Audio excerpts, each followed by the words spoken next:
Hello to everybody. Hope you're all well. So I'm really happy to be here. Another live stream with CDA, but this time we're in collaboration with Seetec. This is the sign, Seetec, that we've worked on. So before we start, I'll introduce myself. I am Leah, Michaelides, and we've got some wonderful guests today. We've got the lovely Hannah from Seetec. So she specialises in employment. We've got our beautiful interpreter today with us, called Rachel. Hello Hannah, how are you? Hello, I'm very well, thank you, very well. And I'll introduce Matthew as well. So hi Matthew over there. So Matt's on the tech today, in the background. So, alright, thank you so much for coming today. You're so welcome. So I saw you last week. I loved it, yeah. Yep. In Peterborough. So how did you feel when you came into the drop-in with all deaf people around? I felt it was amazing. There was lots of interesting questions come up. So what about you? Yes, I really enjoyed it and I felt so welcome. I was a little bit apprehensive because working with the deaf community is something new for me, but I'm really excited to be able to support as many people as I can to overcome barriers and get back to work. So yeah, whilst I was a bit nervous, you guys made me feel very welcome, and I got a few laughs as well, which is always a bonus for me when I'm doing a presentation. But no, it was good, and it was good to have questions and people were engaged and wanted to take part. Fantastic. So I honestly thought it was wonderful. Yeah, thank you. I thought, oh, finally, you know, there's something out there. You know, it's like the first step for deaf people to sort of take to maybe contact you to help them find work. So my first question, I have to ask. Yeah. So Seetec, this is the sign. What do you do? So Seetec, we are an employee-owned company that delivers different employment, skills, justice contracts for different commissioners. So those people could be local authorities, it could be DWP, NHS. So we deliver lots of different contracts to support people. A lot of it is around back to work, but a lot of it is around improving people's well-being, their health, their confidence, and progress them into more positive opportunities. In a nutshell. Wow. So how did that idea come about? You know, what's the story behind that sort of idea with Seetec? Okay, so well, we've been delivering contracts for around, I think it's 45 years. So we first were in Essex delivering a computer database initiative for the NHS. If I'm wrong, Seetec, I'm so sorry. And it just kind of came from there. We got our first employability contract, which was to support people to overcome their barriers and come back to work. And we've just grown from there. So we started off originally in Essex and just built out, and now we deliver across a lot of the UK and in Ireland as well. I haven't been there for a holiday yet, but I'm waiting. Oh, that sounds good. I think we need to go there on holiday. But I think definitely not staying in Peterborough for holiday. I like Peterborough. It's got a good Primark. It's got Five Guys, and they and they do have some good job opportunities. That's so funny. Brilliant. Okay, yeah. Sorry. Back. We could stay for ages to talk. I'm sure we'll be here all night.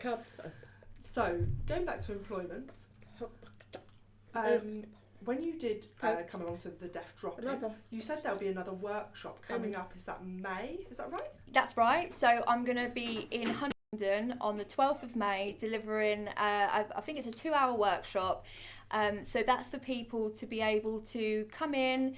We can have a look at CVs, we can have a look at your strengths, your weaknesses, what your goals are, and try and put together a plan to help you back to work. So I think that sometimes a lot of people in the past have come to me and said, oh, I've never worked before, I've got no key skills. Or a single parent, for example, would come to me and say, oh, I've raised my children for the last 6 years, I've got no skills. And I'm like, are you crazy? Of course you've got transferable skills into the workplace. You've raised children, you've dealt with challenging behaviour, you've sticking to budgets, routines, keeping calm under pressure. So all of those skills that employers will look for, that mum has been practicing for 6 years. It's hard work raising a family. So that's what we like to do, is we like to look at skills that people have already got and see how they can be transferred into the workplace to support someone in work. That sounds fantastic. Oh. I love that concept. Yeah. And I'm looking forward to the workshop in May as well. Are you coming? I'll be coming. Yep, I'll be there. Yes, good. Yes, so I'll be making sure that I text and email everyone that I know as well. Please I'll go do. through my phone list and I'm tell gonna bring everybody to cake. come. Yeah. Bring cake, I'll end up eating it all. Eat it. At the side of the house. And I'll blame you. That's fine. Wow, that sounds fantastic.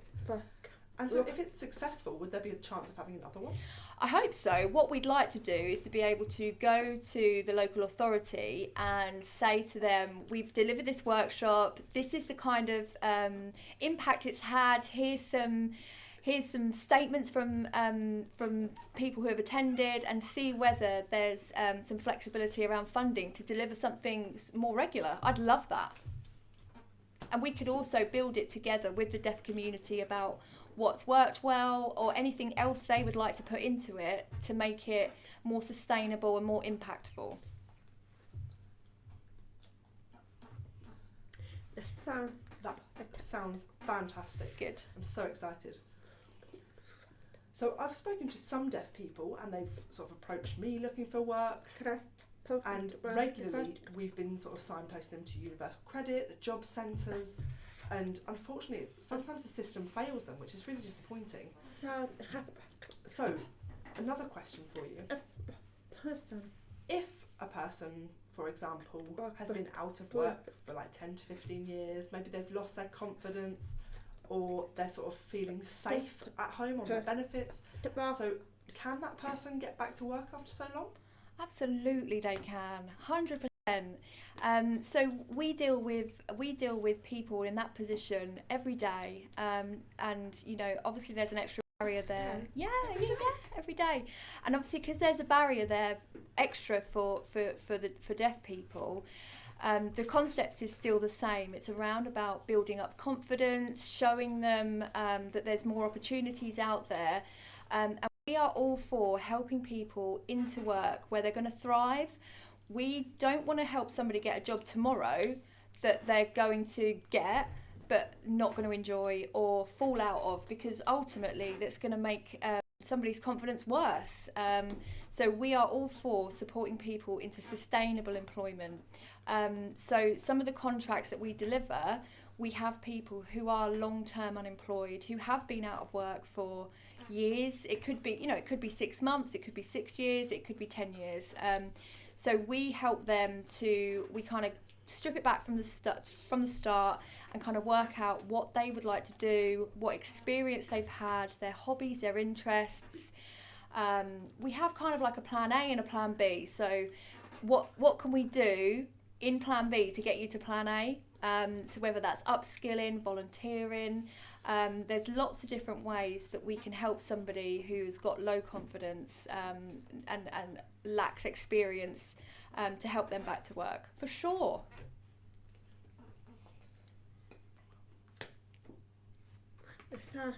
Brilliant. Sounds great. So building confidence, is it like a technique? Is that Oh God. I think that what did I say? And I said on the stairs, on the way upstairs, Rachel said to me, "You look nice," and I said, "Well, fake it till you make it." So I do. Sometimes I do think with confidence, you have to pretend to be confident to feel like you are confident. That's not a technique for everybody, but there's lots of different ways that we can help build that confidence up, whether it be through workshops, small workshops, group work with other people who are in the same position. But it could be absolutely techniques around breathing or research to make sure that you're giving yourself as much information. Information is power. Giving yourself as much information as possible so that you feel confident, and pretend until you feel confident.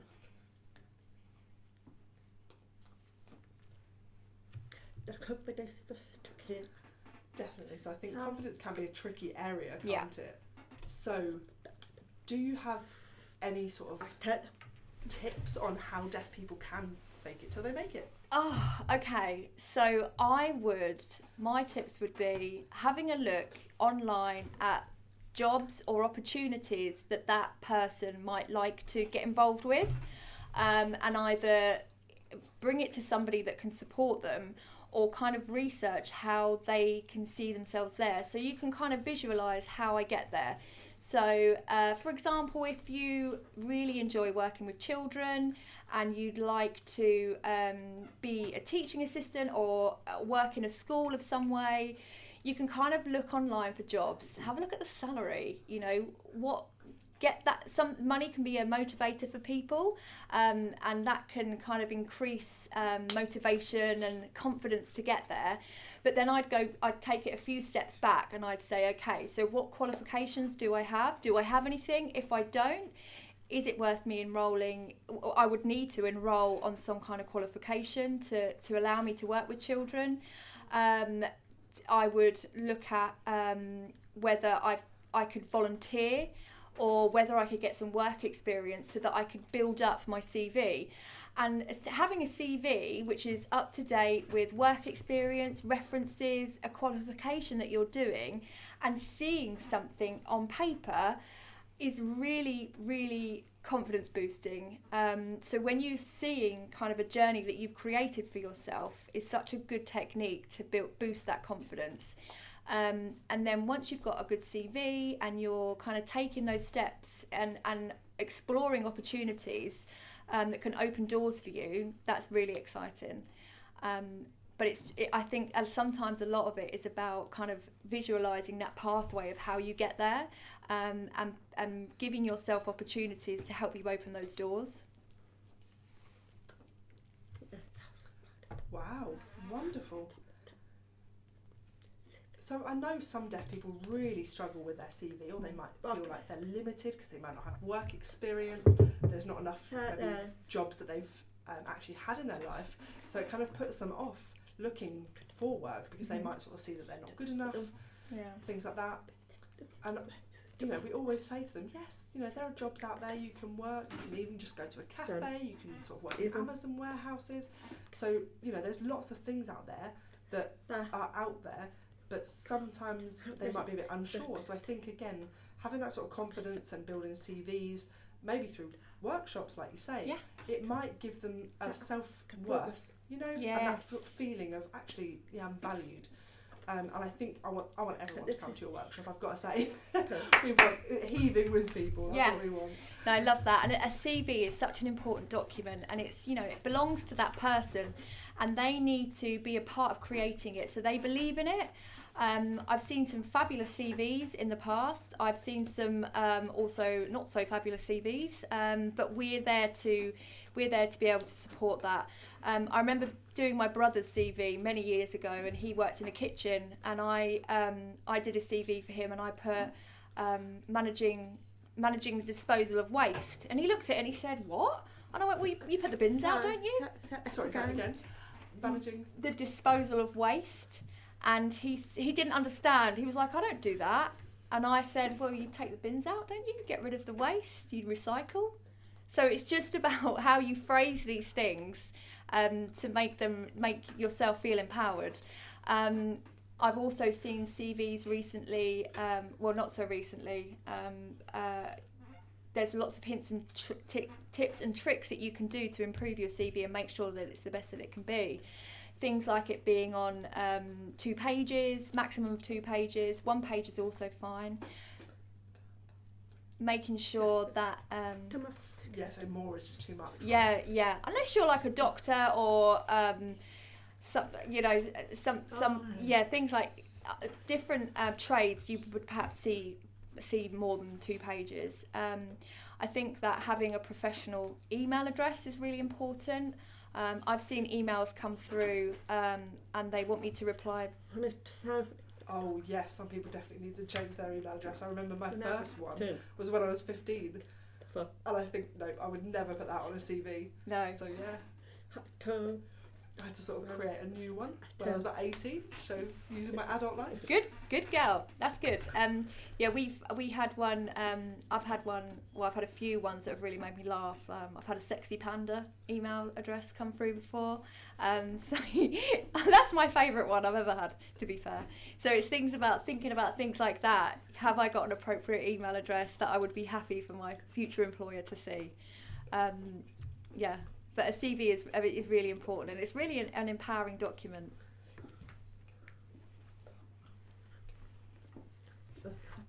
That's so funny. So my first email address, it was only when I was 16. Go on.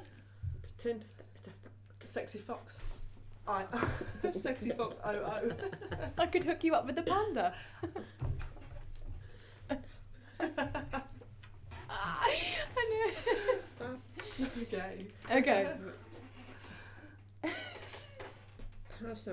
So, one person has approached me. They've had lots of barriers looking for work. So, for example, if you email the person who's having a job interview, so I'll go back a little bit. So, I've applied for a job, I've had a bit of a conversation, they've sent me an email saying they want to offer me a job interview, and I'm thinking, oh, great, really excited. But my confidence drops because I have to ask, can you provide me with a BSL interpreter? So how can you get around that? Have you got any, because I know that's always a sticking point. Yeah, so there's a couple of ways that I'd approach that. I think my first way would be, you could either link in with the job centre to see what support they may have or any advice and guidance they could give you. Perhaps do they know the employer or anything like that.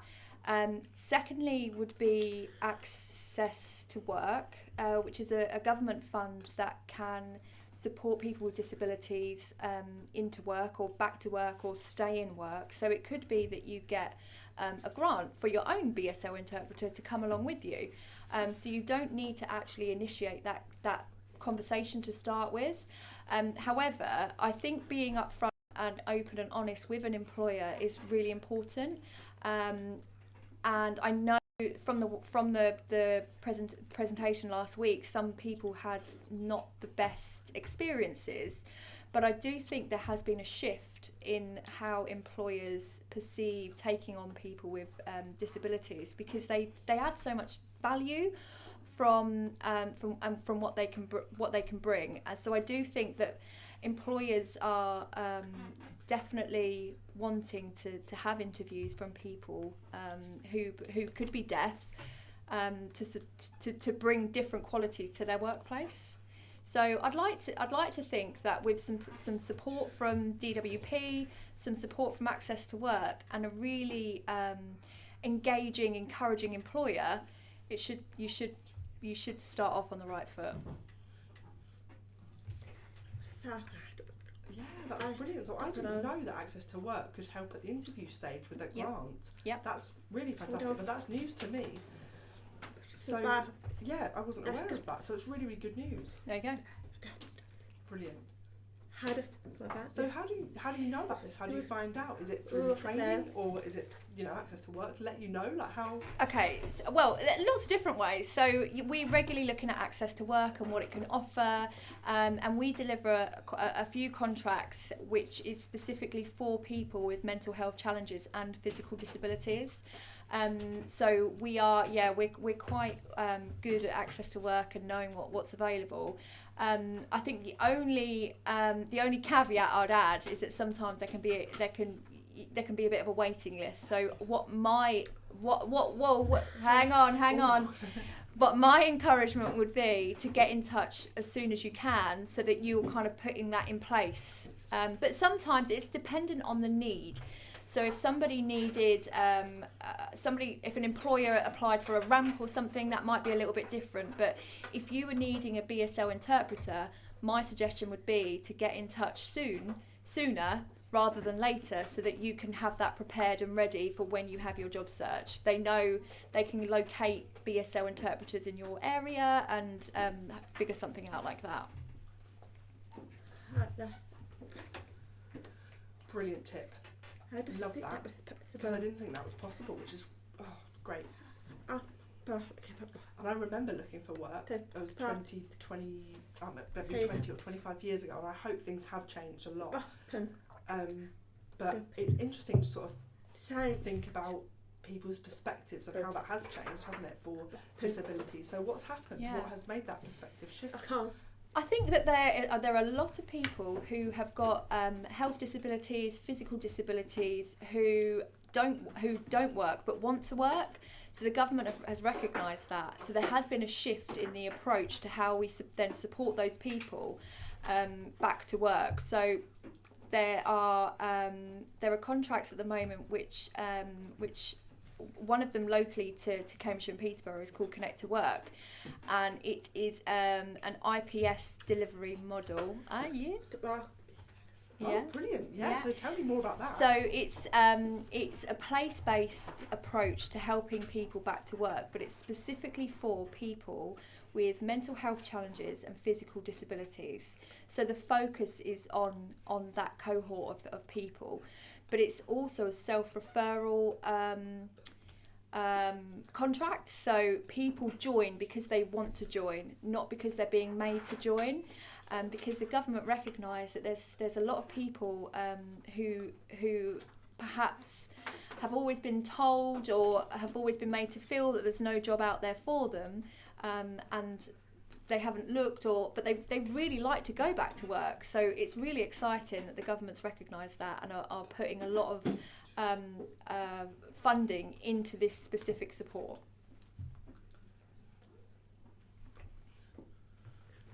Okay. Wow, congratulations. Yeah. Connect to Work does sound like a great scheme. Yeah, I just love all these incentives. Yes. So I work for the advocacy team at CDA. So sometimes I'm supporting deaf people to join, maybe if they'd be interested in Connect to Work. Can I sort of sit with them and encourage them to sign up to join that? How would that work? How do the referrals work? Absolutely. So Cambridgeshire and Peterborough, their Connect to Work has, I believe it started. Cambridgeshire and Peterborough are one of the last areas to launch. But it will be an online referral platform that you would go through, and we deliver Connect to Work in lots of other different locations. And in our referral process, you need your name, your number, contact details, but you could also get support from your GP or an advocate to do it on your behalf as well with somebody. So yeah, you would then get a contact from somebody centrally to find out a little bit more about you and how they can support, so that then you can be placed with the best possible support service. Okay, so I've got an idea. Go on. Would our advocacy team at CDA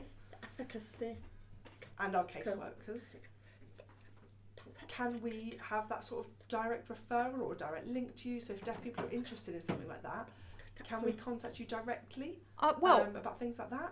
I'm sure I can link you in because there's a different provider that deliver for Cambridgeshire and Peterborough, but I will be sure to connect you with them where they can take that because I'm sure they would love that. I would love that.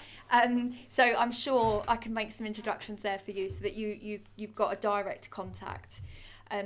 what's really wonderful as well about Connect to Work is that it's supporting employers. So we do a lot of work directly with employers to generate vacancies specifically for that person. So the job, we call it job profiling. So that person would come to us with what they would like to do, and then we would go out and try and source vacancies like that. So if they came to us and said, I'd really like to work in retail, I can work this hours, we would go out and try and generate those vacancies for that person to apply for.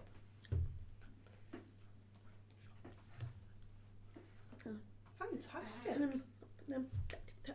And would you help them set up their own business as well? Yeah, so don't ask me too much about that though.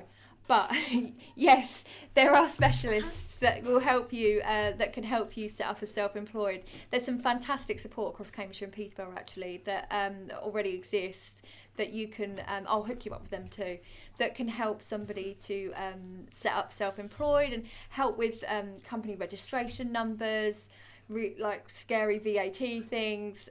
They can help get all that paperwork in place and support that person. Business plans, that's probably something I should say. All things like that. But I need to... Okay, I need to interrupt. Could someone from Seetec or from that come to CDA to have a chat about HMRC or about self-employment tax and how to fill in those forms? Because I think that's one of the challenges about what tax to pay. Could somebody come and do a presentation about that? I'll ask the Seetec crew. We we're any excuse to get out and about. So yeah, I'll definitely ask that for you, and I'm sure if they can, they'd be delighted to help you. Brilliant! I can't wait. So I've got my own small side business, and tax things can always be really complicated. But it's really useful because it means that I can sort of help provide a little bit of experience to some of the deaf community. Okay, so we have a question from Matthew Wheeler. Matt, what's the question from the audience? Hello. So Charlene has asked, where are Seetec based? Fantastic question. Where are Seetec based? Hello, Charlene. What a lovely question. So we are based all across the east of England. So we have got offices in Kings Lynn. We have got offices across Norfolk and Suffolk. We do a lot of online delivery as well. So we can support out in the community as well. We do online work. We work out in the community. Yeah. Oh, fantastic. Okay. Oh, I'd love to have an office in Cambridgeshire. Oh, me too. That's the dream. I'm hoping. Okay, I've got another question. What's the question, please, Matt? Come on, Charlene. If a deaf person needs support, would you help them would they be able to access your service with a BSL interpreter? Or would they have to privately find an interpreter? Also, anybody who is watching, this is your opportunity to ask loads of questions. We've got Hannah here. She's here for you all, so send in your questions and we're here for you. Okay, so I will go away and double check that, because if you have one already or a friend that could come with you, then that's really handy. I know through some of our services that we deliver, that does happen, but in Cambridgeshire it's a different provider, but I'm pretty confident they would deliver the same. So I'm going to confirm that at the workshop next in May. So Charlene, hang in there. Charlene, come to the workshop.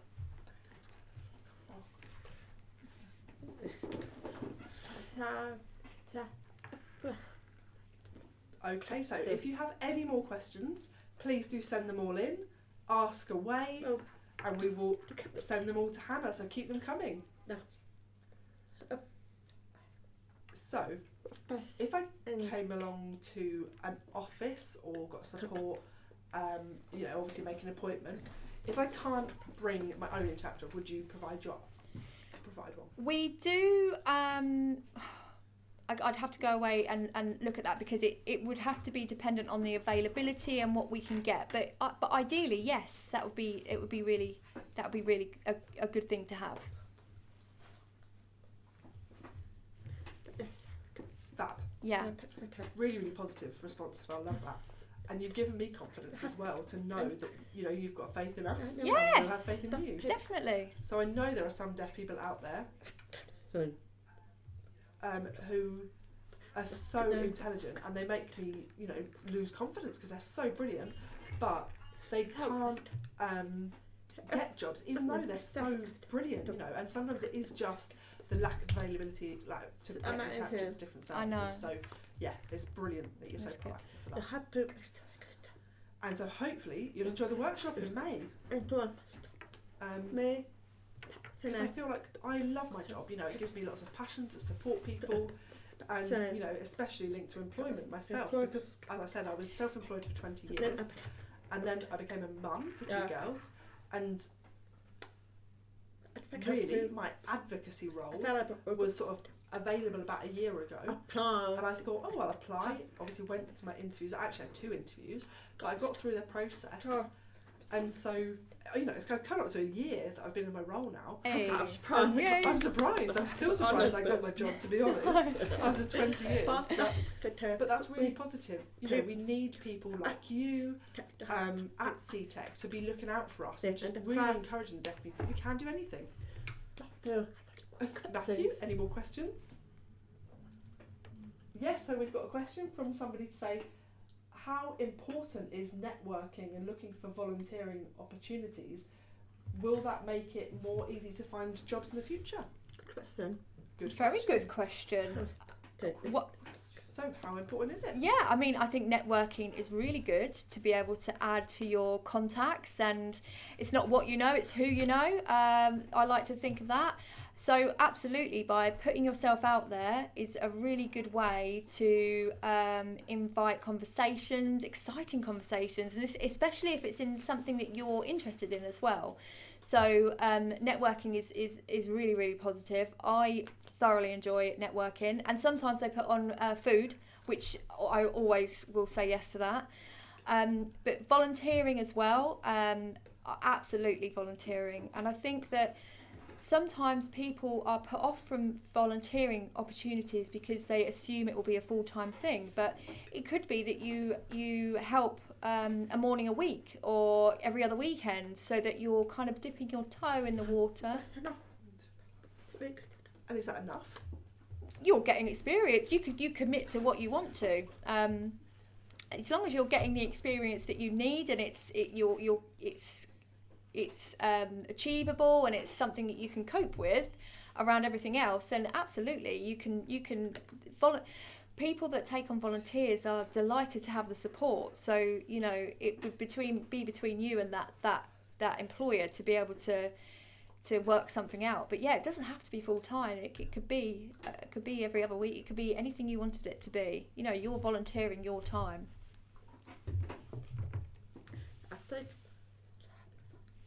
I was just trying to think when I was last a volunteer. Have you volunteered before? Oh, I can't remember if I'm honest.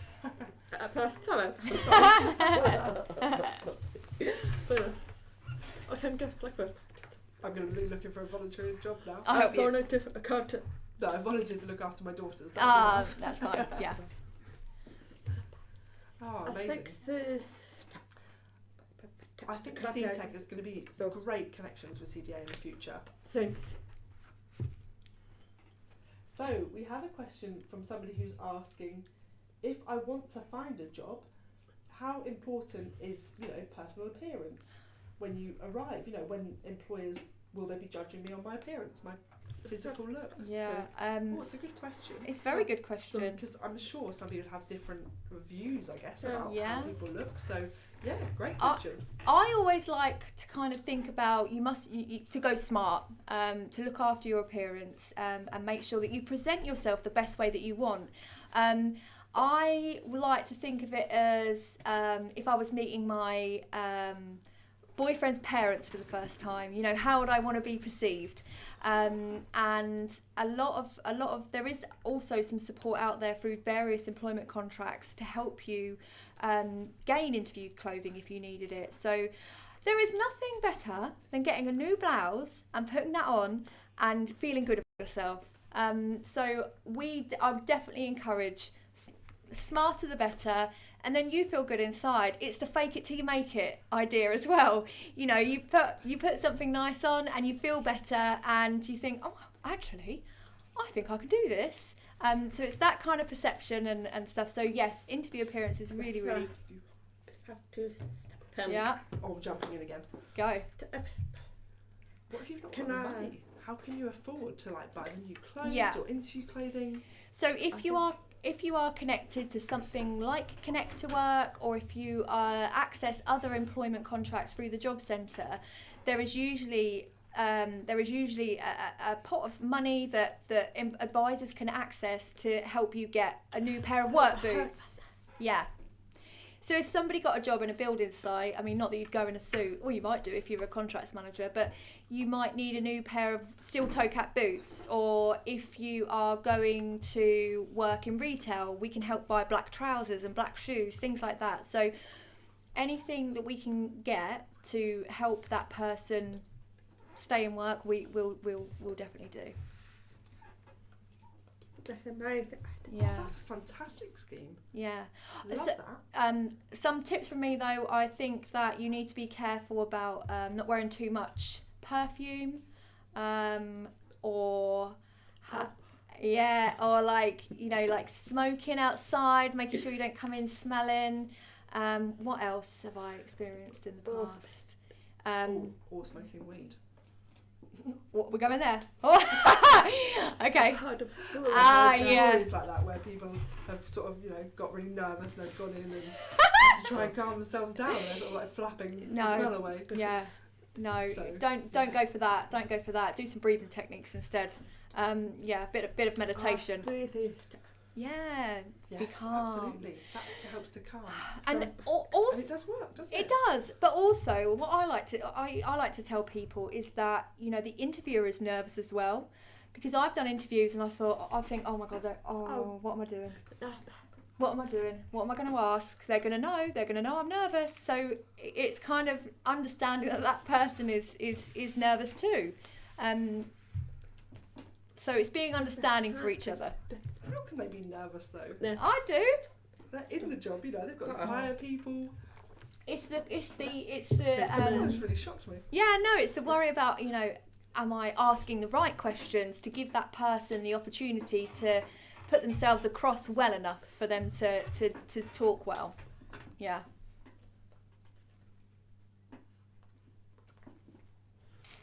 True. Okay, I've heard back it now. Yeah, that's good. I'm going to check my questions quickly. I feel like I've missed a few, so bear with me. Okay.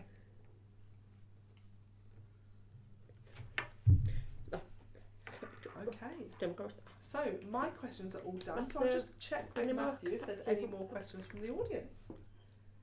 Oh, it's Charlene again. Oh, Charlene! Mwah! Hello. Definitely wants to learn all the useful information. And so keep them coming in, keep all the questions coming. So Charlene has asked, can Seetec help a deaf person to maybe stand up to employers who aren't aware of the Equalities Act or the reasonable adjustments they have to make? Is that something that Seetec would be able to help to sort of discuss that legal side with the employer? I'm going to say no to that, Charlene. However, we would support you to get that support. So yeah, we would do what we could to make sure that you were connected with the right people that could advocate on your behalf. But yeah, that wouldn't be something we would do. But we'd make sure that you got what you needed. Are you coming to my workshop, Charlene? No, because Absolutely. So, you know, it might be sort of an advocate or needing someone to call the doctor or nurses for appointments. I know the best examples, you know, we call up and ask them to book a BSL interpreter. Some services know exactly what to do, some of them don't. So advocates can sort of help to explain, maybe have a bit of a challenge, start throwing the Equalities Act around. But and the Disabilities Act as well. Oh, there's lots of agencies around. So, sometimes you do have to pull that out to make a complaint. But obviously you have to do that nicely and professionally. And often we can sort of try and get around that as well. We can help more. But sometimes you sort of think, actually, if they don't know anything, maybe I wonder why I want to work for that company or that shop, So exactly. They don't deserve. They might. Yeah, they wouldn't deserve somebody that like you that would need that. Yeah, that's what I think. That's good. Brilliant advice. Any more, Maggie? Or Charlene? Any questions? Can we ask Charlene if she's coming? Yes, Charlene is still there. Can we ask Charlene? So Charlene said, it's not a question, but she said, yes, she's still here watching. Yes. So we've got another question. Somebody's asked, if I'm generally not a confident person, I'm quite nervous, but inside I want to work and I want to, develop enough confidence to go to an interview, what tips or strategies have you got, from maybe your philosophy or Seetec's advice? So I would say you are halfway there, because if you want to work, that's half the battle. Confidence is something that you can build on, and confidence is something that we can teach you. What we can't teach somebody is the willingness and being proactive and wanting to work. So you're halfway there. I think it's just about believing in what you want to do and knowing that you can do it, and it will naturally come. Interviews are nerve-wracking. They're nerve-wracking for anybody, but I think with the right support around you, with the right guidance and the right employer and the right job, there's nothing to stop you. Nothing at all. Oh, lovely. And that's it. I think all this talk about confidence is making me feel more confident. I already feel like I'm ready to support more deaf people into work, which has actually just made me think of a question. So I know a few deaf people who can't read English, for example, but they can do lots of different things. They've got skills with their hands. So if really reading or writing English is really difficult, how can you sort of go through that online job application? It's already a sort of initial barrier because it might knock their confidence at that stage. So is there other ways to look for work if you can't use online systems or have good use of English? Because I think, is there another way? That's a tricky one, I think, because I think from sometimes with a health and safety point of view, reading English can be quite important. So first of all, it would depend on what kind of sector or job that you are looking for. I think that by learning how to read English would be like a really good positive step for that person anyway, and to kind of do as well as looking for work. But I guess that it's going to come down to what employer that you're working with and what their needs are and what they'd be looking for.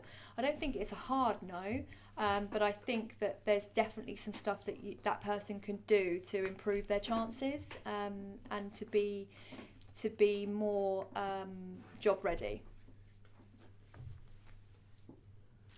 Okay, yeah, does sound good. And again, if you can sort of read basic English, just like a text message, I'm not saying they can't read anything, but maybe just a basic English language, because I know that's sometimes a difficult. So, have you got any other tips, advice, just generally for us? Any other things you wanted to talk about? We have talked about a lot, haven't we, today? I think that access to work is really important, and to know what's available and what people are able to access. And I think that Connect to Work in the area is a really positive support for people, because it is about helping people overcome these challenges and making their disability work for work, which is a really exciting time. So I definitely want to shout the flag for Connect to Work in Cambridgeshire and Peterborough. And I think that it would be great for people to see this as an exciting time to look at what they can do and how they can apply themselves to roles that are out there. And I think that there's a lot of opportunities for upskilling and training that's available at the moment. Or certainly more will be coming through as the new academic year starts. So now is the prime time to be kind of making a plan and looking at what people would like to do so that they can get themselves on their journey and open those doors.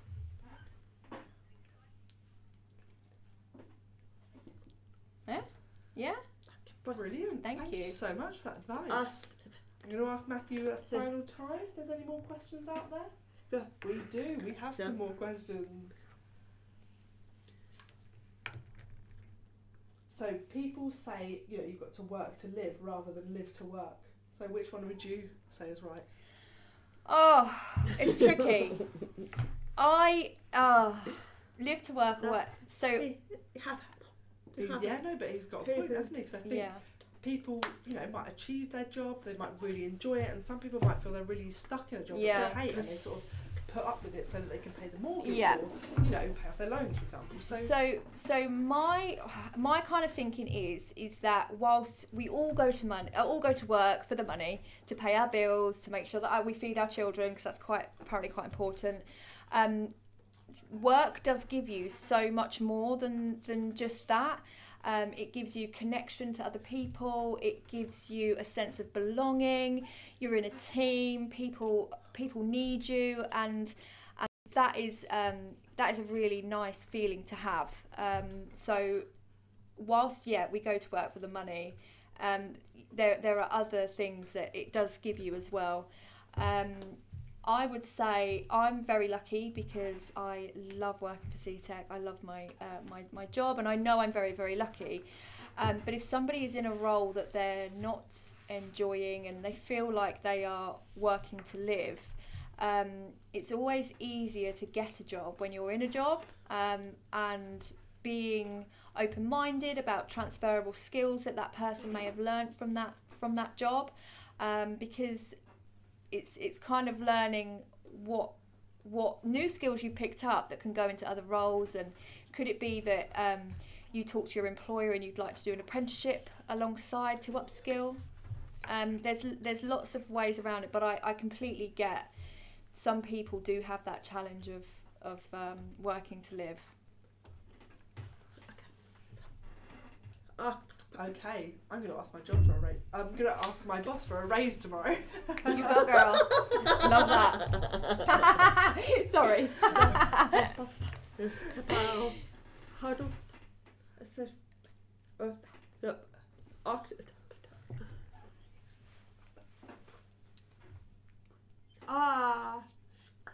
Sorry, just clarifying the sign for raise or apprenticeship. Because you're talking about apprenticeship, not a raise. Oh, I didn't know that sign, sorry. What is it? Apprenticeship. Apprenticeship.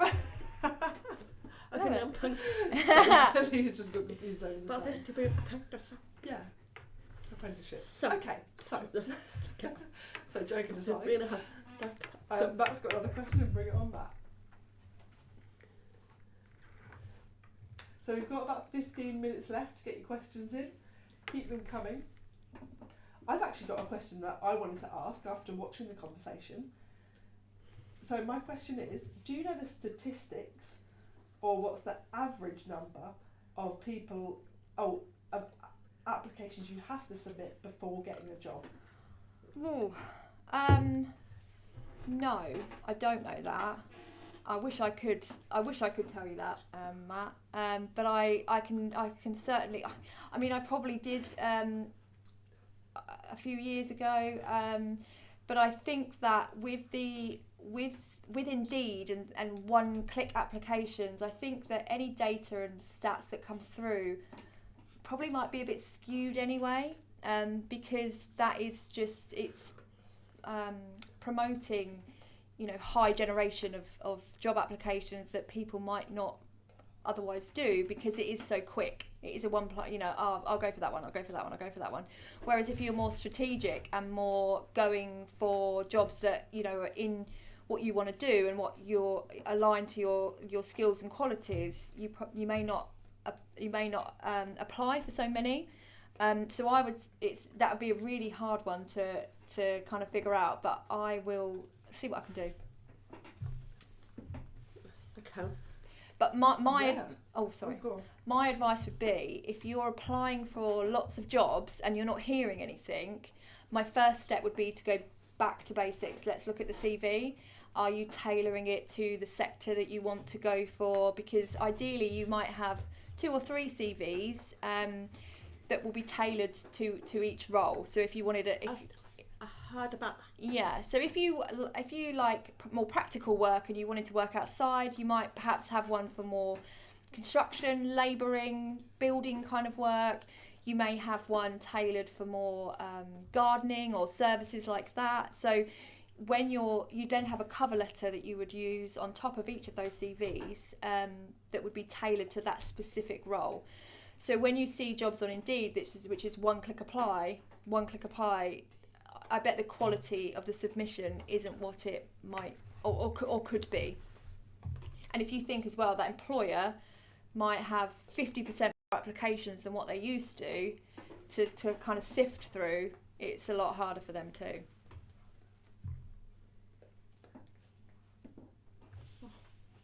I have another question. Great. Okay, more questions. Let's keep them coming. Oh, we've got 2 questions. Woo! Whoa!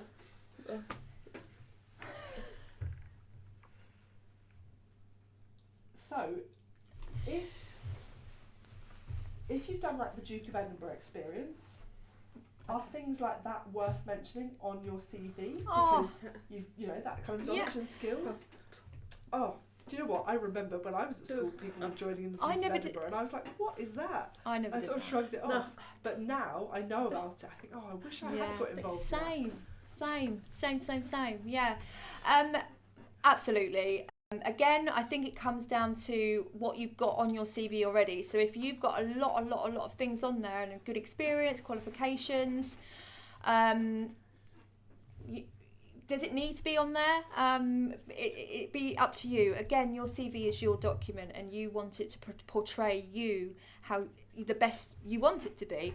But if you're a young person who perhaps has just finished college or university and they're looking for their first job, having the Duke of Edinburgh on there, of course, is a fabulous asset for a CV. Oh, fantastic. I think at one time I remember I was still at school, it was like winter at some point, and we would gone back after like a playtime or something, and somebody was talking about the Duke of Edinburgh, and they were sort of filming somebody, I think about 16. They got lost when they were on the Duke of Edinburgh, and he nearly got like frostbite on his leg, so they had to sort of like finish the presentation and go. Anyway, Matt, next question. That's an interesting story. Yeah. I love how we've just gone past that. So, if a deaf person has successfully got a job and they need a BSL interpreter but it's causing them delays, it doesn't feel fair. So what solutions are there to that? Question. That is a good question. Probably one that I'd probably like to go away and look into so that I can make sure that I answer it correctly. I think that it's hard because I think it's down to what area that you live in, the availability that's there. But I agree, it isn't fair. So I think that but possibly it means that person, they've applied for a job, that maybe it's not the right person for the job because of the delays. Maybe if you sort of emailing and asking why there are delays and the company are able to explain, or maybe another person's offered the job quicker. I think personally, I'd rather go for that person. Because action really does speak louder than words. So I'd rather go for the person who causes less delays. Yeah, no, I think that a good employer will offer interviews to people who fit the criteria, and a good employer will give everybody an opportunity to put themselves across for the role. So I don't massively agree with that. I think that a good employer would give everybody the same opportunity to put themselves across with the extra support that they needed, because people have got different skill sets and will bring different values to that role.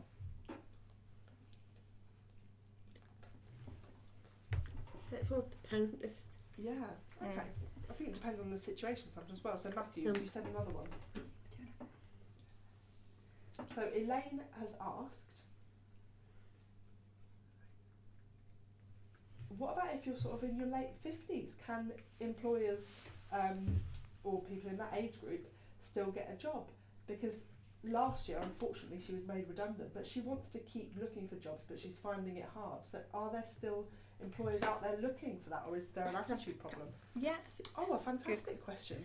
So again, I think that's about confidence sometimes as well. So what, Elaine, keep going, Elaine. Please keep going. Again, it's similar to the question before. You're halfway there. If you want to work and you're looking for work, and you know, if you've been made redundant, I would be looking at what I'd learnt from that role, the skills, and what I'm wanting to go to next. So yes, absolutely, you can get a job at 50. Don't let anybody tell you otherwise. But keep looking, keep going. Don't let your confidence be knocked, because the right job is out there and you will find it. It's coming for you. Oh, fantastic answer. Love that. It's true. So I'm going to ask Matthew just to make sure if we've got any more. But I think we're sort of coming to the end of our session. It's been so useful. I don't like this too. And I don't want it to finish, to be honest. It's been, I can't believe it's been an hour already, or almost an hour. How many minutes left, Matt? So we've got 5 minutes. This is your last opportunity to ask questions. Get her in now. You know, and Hannah's here. She's got 5 minutes. So I can do it. I can do a small dart. No, don't. So at the moment, there's no questions. Okay. I've had a lovely time. So, maybe Hannah, last question. From your personal experience, what are your top 3 tips for somebody looking for a job? Ooh, okay.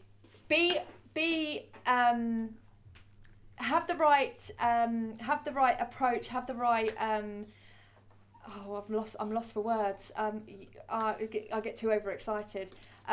Have the right thinking for it, okay? So you need to be in the right kind of mindset. That's the word I was looking for. Have a positive mindset. Be open to trying something new, going down a road perhaps you haven't thought of before, to open up more opportunities. That would be number 1. Number 2, you need a banging CV, okay? You need something that really puts you across the best way that you can, and something that you are really proud of and want to submit and show yourself off. Number 3, I've got a few. Number 3 would be surround yourself with people who want the best for you and that can keep you motivated and keep you high when it's going well. But you know, if you get a job interview and you don't get it, or if you see a job you love and you don't get an interview for it, surround yourself with people who will keep you going, that will tell you that there's more jobs out there, because it just wasn't right at the time, but so that you're keeping that momentum of applying for work and feeling good about stuff. That would be my top 3 tips. Yeah. Oh, fantastic. What if there's no support? Because I know obviously there's some deaf people out there, maybe in their area, or their family might be, you know, not able to support them. So for a deaf person who's struggling to find that motivation from other people, how can they do that? I think that a lot of the the group that I went to last week, I think that being a part of groups like that where you can talk about your struggles and they can kind of G you on. And I really enjoyed one of the participants there that was talking. There was two that came up and mentioned about the struggles that they had, but also, you know, the clapping in the room, and, you know, the confidence and of wanting that person to do well was really nice. So I think if we're starting somewhere like that, somewhere local where you can integrate yourself into a group of support, it's only going to be a positive. And, you know, it doesn't need to be just about work. It could be about anything going on in your life. Having a support group around you is really, really important. But yeah, I understand that people don't always have that, but I think then it's down to that person to perhaps step out of their comfort zone. And sometimes, you know, I need a bit of help. I need to be around people that face the same challenges that I do, and learn about other coping strategies and what do other people do. And it could be that you get yourself into a group of support and you're going through a really good time and somebody else isn't. So you've got that spirit to keep them going. But then, you know, next month it might be the other way around, and it's your turn then to need somebody to keep you going. So yeah, it's give and take. Oh, what a lovely sentiment. Yeah. I love that way of expressing that. Brilliant. I think Matthew has a final question. Oh. Oh, it's not a question. Okay. More of just a statement. So, Nadia has commented. Hello. She knows someone who's struggling with qualifications and they can't get like a simple job, for example. I think maybe working in a pub or something like that. And they're struggling just to get a sort of simple job, even though they've got qualifications. I've heard that so many times. You know, they've got lots of qualifications, and you know this person's going to do the job. Yeah. But yeah, what's happening? I think that we find that everywhere as well. It's not just people who are from the deaf community. It's other people who are looking for work too.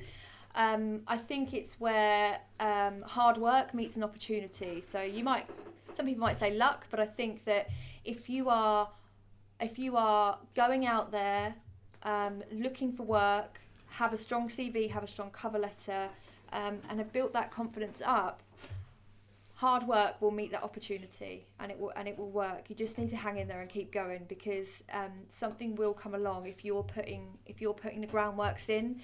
If you're putting the groundworks in, it will come to fruition. It might not be this week, it might not be next week, but eventually it will happen.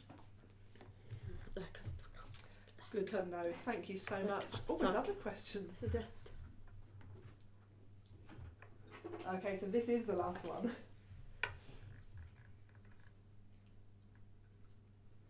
So, somebody is looking for a job.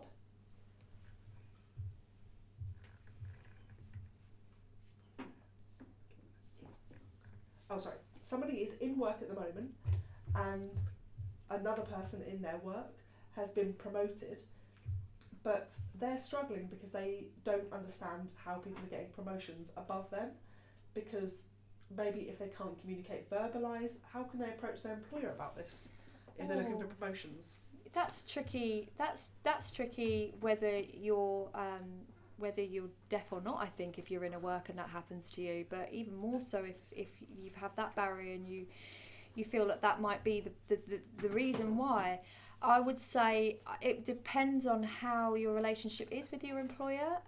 Do you feel like you could approach them and ask them? I think that's a really hard one. I know that with Connect to Work, there is support for people who are in work as well as out of work, and that you could get advice and guidance on how to perhaps approach that situation, or it could be that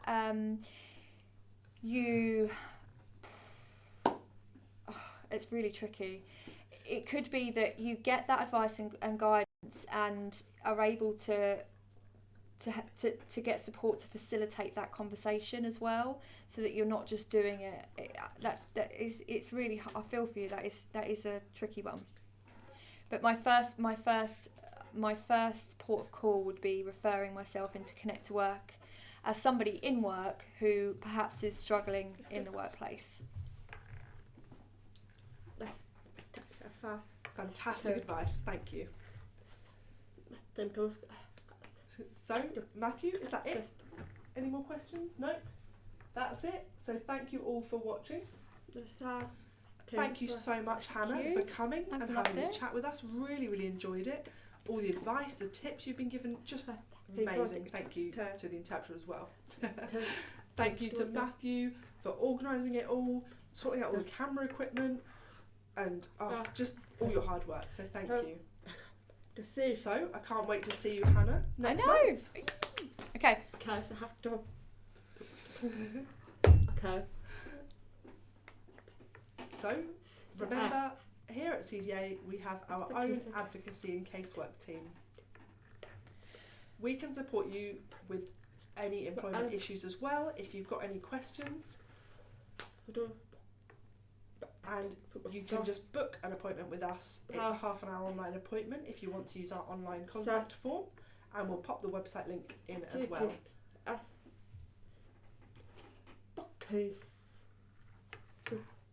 Yeah, so just have a look at the link below.